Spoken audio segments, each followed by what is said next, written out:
Creating an environment that was accommodating for my husband. I clearly didn't need as much as I thought I did. I had gone for several years without deep intimacy, but I did feel as though we had a partnership, common goals. At least I used to feel that way. So as my husband told me what his ideal situation would be, which was having the freedom to date, sleep with, travel with, do all the things that you do in a relationship with someone you love and care about. And that open relationship, when he was talking about it, it said nothing about me. He didn't talk about what I would do with him or how we would work in this situation. It was very much focused on what he wanted in this open relationship with other women. I remember saying to him, I feel like you're taking everything from me. I feel like you're taking all of my dreams away. And he looked at me and said, What do you mean? You're a grown woman. I didn't take your dreams away. And I look at him and I'm like, I gave you 5 years of my life, completely loyal, didn't stress you out about sex when we weren't having sex. I was understanding when I thought you had intimacy issues. I didn't step out on you. You didn't tell me any of this stuff. You didn't tell me you didn't want me. You didn't tell me you didn't want this marriage, this relationship. And now you're telling me that in order for this to work, I have to be willing to share you with other people and allow you to do the things that you should also be doing with me. When I asked for parity, he said parity is not a thing. He wouldn't do the same things he did with them that he did with me. He wouldn't have sex with me. Didn't really want to travel with me. And then I asked about children. What about children? I thought we were going to have children together. And then he says to me, I don't know if that's a good idea. And that's when I had actually said, I feel like you're taking all my dreams away. It was like he'd hooked me in, sunk his teeth in, or claws, and was just holding me down there without regard for any of my needs, for what I thought we were going to have together.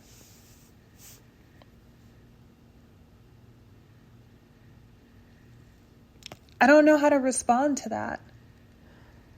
This is months after everything that had gone down, all of the disrespect and the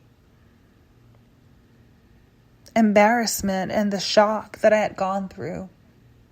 All the while, his asking me to stay in the relationship, to work it out, to open the relationship up. This was what my open relationship was going to look like. More neglect.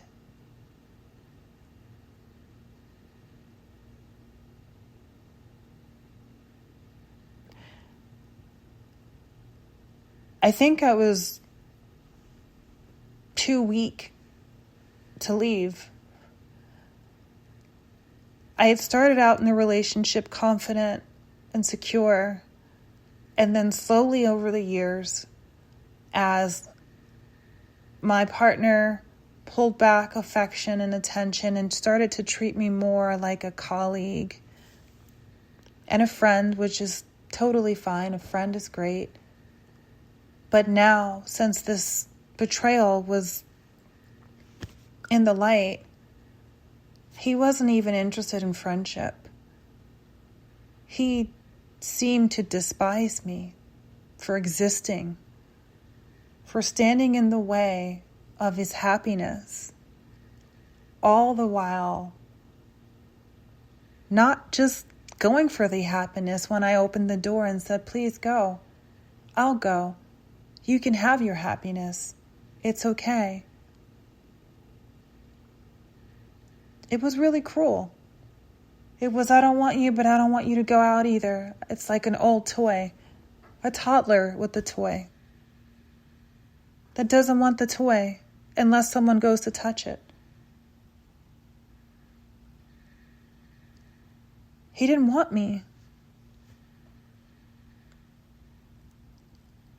And I wanted him so badly to love me back, because that's what I had been doing the whole time, not realizing that he had a blockage, an inability to reciprocate in a way that I needed.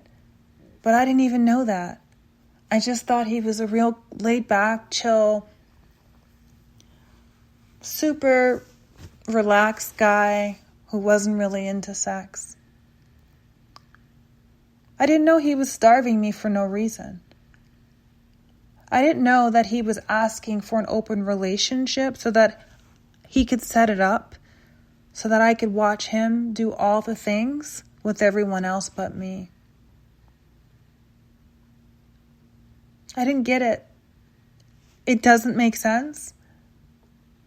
I don't understand why.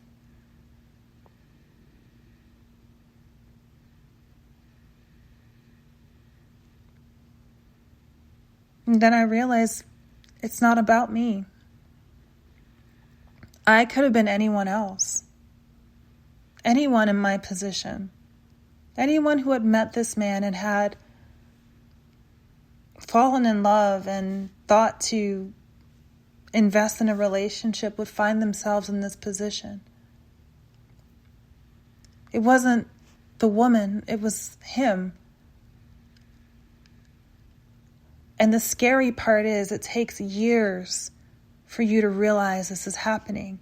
Years. Years to realize you're being abused.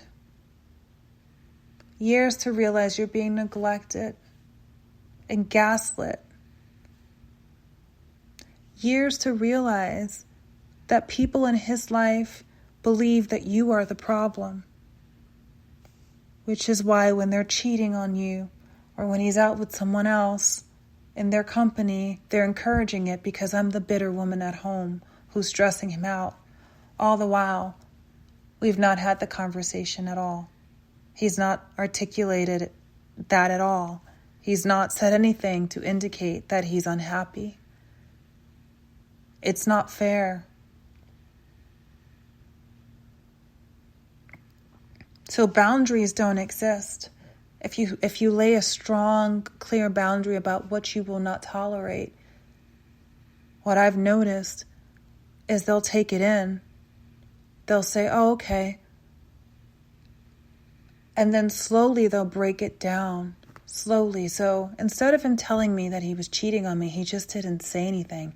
He never thought to mention it. And then when he got caught, he begged me for a chance.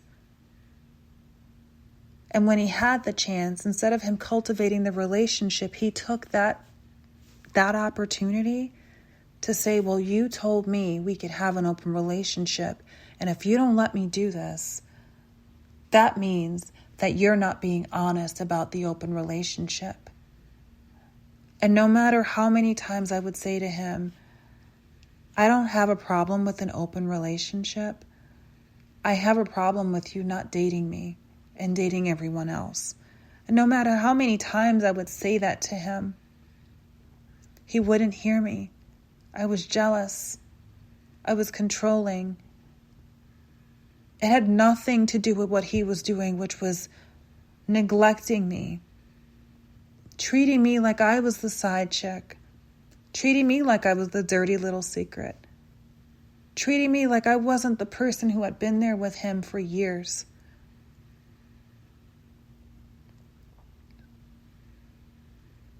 So today, I'm in a situation where he feels like he's truthful. He's polyamorous. And I'm monogamous. I love who I love. And I love a person who does not seem to like me, doesn't seem to like spending time with me.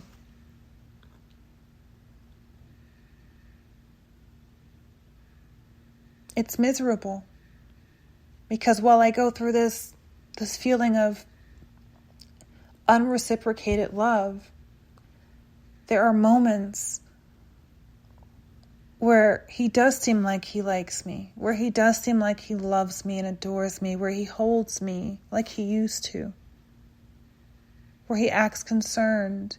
If I'm sick, he cares. If I'm sad, he cares.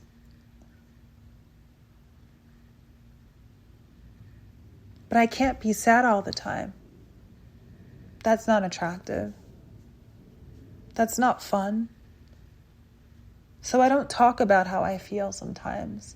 I don't talk about the anguish I feel from being neglected, from being in a state across the country alone, and sometimes going a week without hearing from the person I used to hear from multiple times a day, just to check in and see how I'm doing, see how my day's going, knowing that I'm here alone. That is super painful.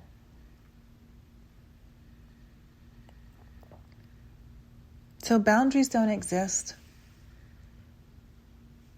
Not with people like this. They want to know your boundaries so that they can destroy them. And then tell you you're crazy when you don't like the boundary busting and you try to hold your line in the sand. You're crazy. You're unreasonable. You're bitter. You don't forgive me because you won't let me do this. There's no accountability. Your boundaries are nothing to toxic people.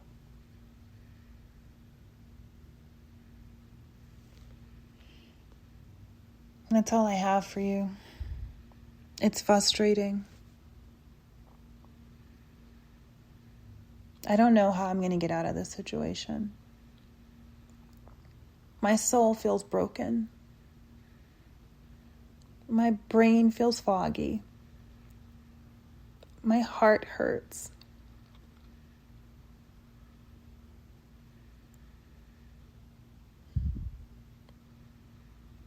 So that's all I have for today.